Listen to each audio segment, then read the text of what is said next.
আমি নূর মোহাম্মদ আমার নিজের কথা বলছি, 32 বছর বয়স থেকে 30 বছর বয়স থেকে বায়ান শুরু করেছি। এখন 30-এর আগে টুকিটাকি করতাম, এমন কিছু নয়।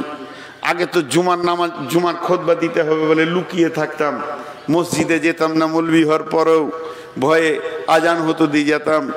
জীবনে আঞ্জুমান করিনি, মাদ্রাসায় আঞ্জুমান করিনি, 3 বার ধরা খেয়েছি, 3 বার পিটেছে ওস্তাদে আর জরিমানা নিয়েছে, তাও আঞ্জুমানের দিন পালিয়ে যেতাম। এটা আমার জীবন। আর কোনোদিন বসে 1 ঘন্টা জালসা শুনিনি। একবার খালি জালসা শুনেছিলাম গোলাম মর্তুজার, আর আমাকেই আল্লাহ এই লাইনে নামিয়ে দিয়েছে। তো যখন আমি প্রথম জালসা করি, বয়স আমার 28-30, তখন মনে হতো বক্তা আবার কে রে, বক্তা তো আমি, খালি মাইকটা ছেড়ে দে না, আর বাকি কটা ঘর যেতে বল, 4 ঘন্টা আমিই চালাবো। কিন্তু এখন যেদিন থেকে সুগারে ধরেছে, ভিতর দিক থেকে একটা স্ক্রুতে টাইট মারছে, এখন 1 ঘন্টা পেরিয়ে গেলে আমি আর আমার শরীর দুজনাতে ভিতরে বুঝছি, আপনারা বুঝতে পারছেন না। আমার শরীরের সঙ্গে এখন আমার যুদ্ধ চলছে। শরীর বলছে ছাড়লি তুই না পড়বি মাথা ঘুরে, আর আমি বলছি আর খানিকটা চালিয়ে নি, যখন এসেছি। এই যুদ্ধ চলছে। কারণ যখন আপনাকে রোগে ধরবে, তখন পূর্বের সেই সুস্থতি আর ফিরে আনতে পারবেন না।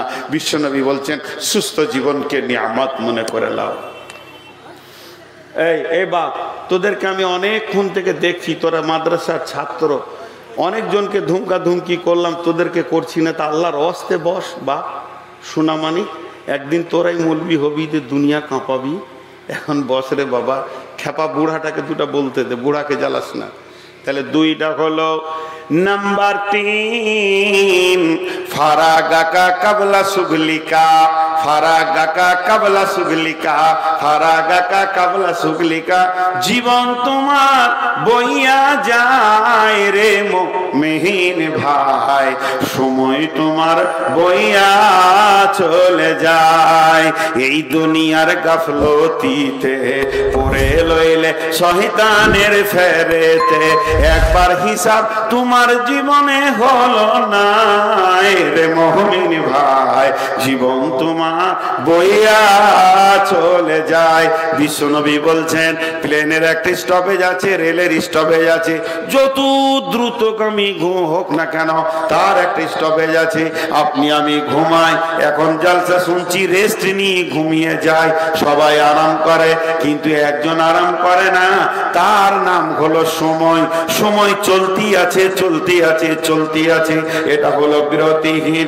আল্লাহ নবী বলছেন যে সময়টা তোমার হাত ছাড়া হয়ে গেছে, এই সময়টা তুমি আর 2 বার মাথা ঠুকলেও পাবে না।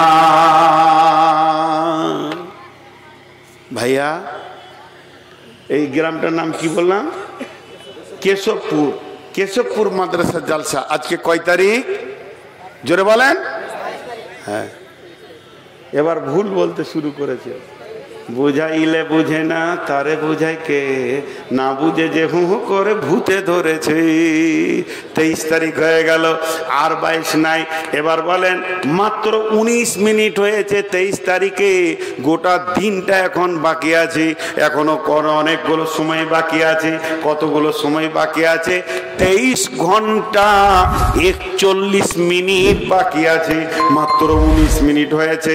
কিন্তু বন্ধুরে, আর 22 তারিখটা আমাদের কাছ থেকে 19 মিনিট আগে চলে গেল। বিশ্বনবী বলছে তুই তো দূরের কথা, তোর গোষ্ঠী, তোর বংশ, সারা পৃথিবীর বিজ্ঞানী এক জায়গায় যদি তোরা বসে যাস, তারপর 22 তারিখটাকে আর এনে হাজির করতে পারবি না। 24 তারিখ অটোমেটিক এসে যাবে, 25 তারিখ অটোমেটিক এসে যাবে। কিন্তু এই সময় যেটা হাতছাড়া হয়ে গেছে, এর মতো বড় নিয়ামত আর কিছু নাই। নবীজি বলছেন চিন্তা করো, দ্বিতীয় চান্স আর সময়কে পাবে না। কয়টা হলো? ভুলে গেছে। যৌবন নিয়ামত বার্ধক্যের আগে, সুস্থ শরীর নিয়ামত রোগা হওয়ার আগে, সময় একটা নিয়ামত হাতছাড়া হয়ে যাওয়ার আগে। সময় কত গুরুত্ব, সময় কত গুরুত্ব, সময় কত গুরুত্ব। আমার একটা প্রোগ্রাম ইউটিউবে আছে 2.5 ঘন্টা শুধু সময়ের ওপরে। আমার রব সময়ের কসম খেয়েছেন, সময়কে কেন্দ্র করে 3খানা গোটা সূরা দিয়েছেন, সূরা ফাজর, সূরা আসর, সূরা জোহা। আল্লাহ তাবারক ওয়া তাআলা শুধু সময়কে কেন্দ্র করে 3খানা দিয়েছেন। একজন দার্শনিকের কথা বলে আমি সময় থেকে বেরিয়ে যাব। দার্শনিক বলছে সূর্য মানুষের সঙ্গে কথা বলে, সূর্য মানুষের সঙ্গে কথা বলে। সে যখন পূর্ব দিকে উঠে তখন বিশ্ববাসীকে বলে তোদের একটা চান্স মিলে গেল, আবার তোরা একটা দিন পেয়ে গেলি, তওবা করে নে, আল্লাহর দিনে ঘুরে চলে আয়। আবার যখন পশ্চিমে ডুবে তখন বিশ্ববাসীকে বলে হতভাগার দল রে, তোদের সময় একটা দিন চলে গেল, মানে তোরা একটা দিন কবরের দিকে এগিয়ে চলে গেলি, সামনে রাতটা পেয়েছিস, আল্লাহর কাছে কেঁদেলে না জানি কখন তুই কবরে চলে যাবি। আল্লাহ বলছেন আলহাকুমুত তাকাসুর হাত্তা জুরতুমুল মাকাবির, কবরে ঢুকলে তোদের চেতনা খুলবে, তখন তোরা তোদের ইলমাল ইয়াকিন আইনাল ইয়াকিন হয়ে যাবে, তখন তোদের চোখ খুলে যাবে আর সময়ের মূল্যটা বুঝে আসবে। এতগুলো জিনিস পেলাম, 54 বছর পেলাম, 63 বছর পেলাম, 72 বছর পেলাম, আল্লাহকে রাজি করে আসতে পারলাম না। অতএব ওই মাবুদ কত ভালো, 70 বছরের পাপী যদি চোখের পানিতে কাঁদে আল্লাহ তাকে মাফ করেন।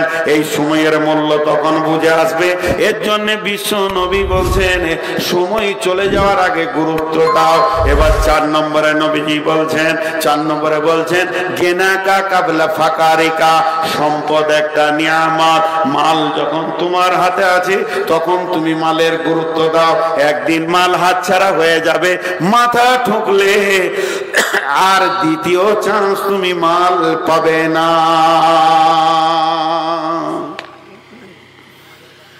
জি, উঠবেন না।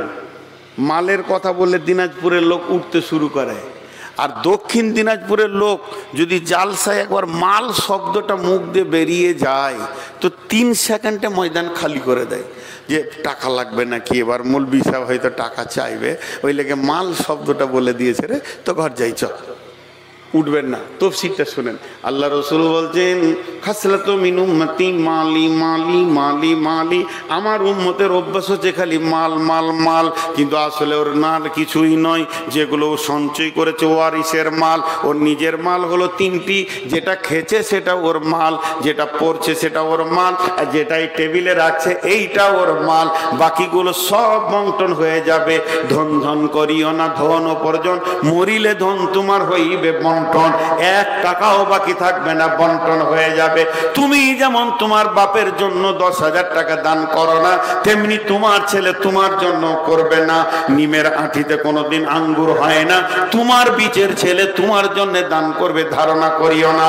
বিশ্বনবী বলছেন মাল একটা গাড়ি, তার একটা হ্যান্ডেল আছে।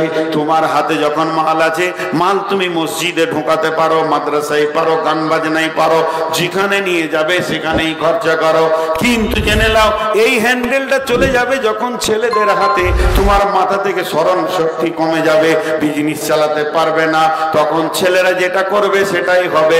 তুমি ফকিরের মতো সকাল সন্ধ্যা 2টি খেতে পাবে, তোমার কথায় 1 টাকাও দান করা হবে না। অতএব বিশ্ব নবী বলছেন তোমাকে একদিন ফকির হতে হবে। সেদিনটা তুমি আসার আগে যেতদিন তোমার হাতে মাল আছে তুমি কিছু সঞ্চয় করে নাও। ইয়াকুলু ইয়া লাইতানি কদ্দামতু লি হায়াতি, সূরা ফাজরের মধ্যে আছে যখন জাহান্নামকে টেনে নিয়ে আসা হবে তখন ওই লোকগুলো চিৎকার মেরে বলবে হে আল্লাহ, যদি পৃথিবীতে যতদিন বেঁচে ছিলাম কিছু মাল তোমার কাছে পাঠিয়ে রাখতাম, তোমার কাছে জমা রাখলে আজকে রিটার্ন পেয়ে যেতাম। আল্লাহ তাবারক ওয়া তাআলাকে বলবে বন্ধুরা আমার, ওই দিনটা আসার আগে আল্লাহ তাবারক ওয়া তাআলা আরো বলেছেন জাহান্নামের ভিতরে মানুষ দান করতে চাইবে, তারা বলবে আল্লাহ ঘর বাড়ি ছেলে পিলে বউ বিটি সব তোমার ডাকে ছেড়ে দিয়ে চলে এসেছি, সব সাদকা করে দিলাম, ফিদিয়া দিয়ে দিলাম, আজকের দিনে জাহান্নাম থেকে বাঁচিয়ে দাও। আল্লাহ সূরা হাদীদের মধ্যে বলছেন ফালিয়াউমা লা ইউখাযু মিনকুম ফিদিয়াতুন ওয়ালা মিনাল্লাযীনা কাফারু মাওয়াকুমুন নার ওয়া বিসাল মাসির, সেই দিন তোমাদের কাছে কিছুই না হবে না, বরং তোমাদের ঠিকানা হবে জাহান্নাম এবং আগুনে, কোনো রকম কোন রকম কোনো জরিমানা সেদিন তোমাদের কাছে নেওয়া হবে না। বিশ্বনবী বলছেন যেদিন তুমি হাতছাড়া হয়ে যাবে মাল, ওই দিন তুমি পস্তাবে, হাজার মাথা ঠুকলেও আর মাল খুঁজে পাবে না।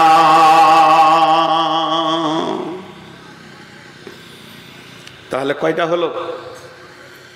জওয়ানি নিয়ামত, বার্ধক্যের আগে সুস্থ জীবন নিয়ামত, মানে রোগা হওয়ার আগে, সময় একটা নিয়ামত হাতছাড়া হয়ে যাওয়ার আগে, আর মাল একটা নিয়ামত যেদিন তুমি ফকির হবে তার আগে। এবার 5 নম্বরটা বলছি,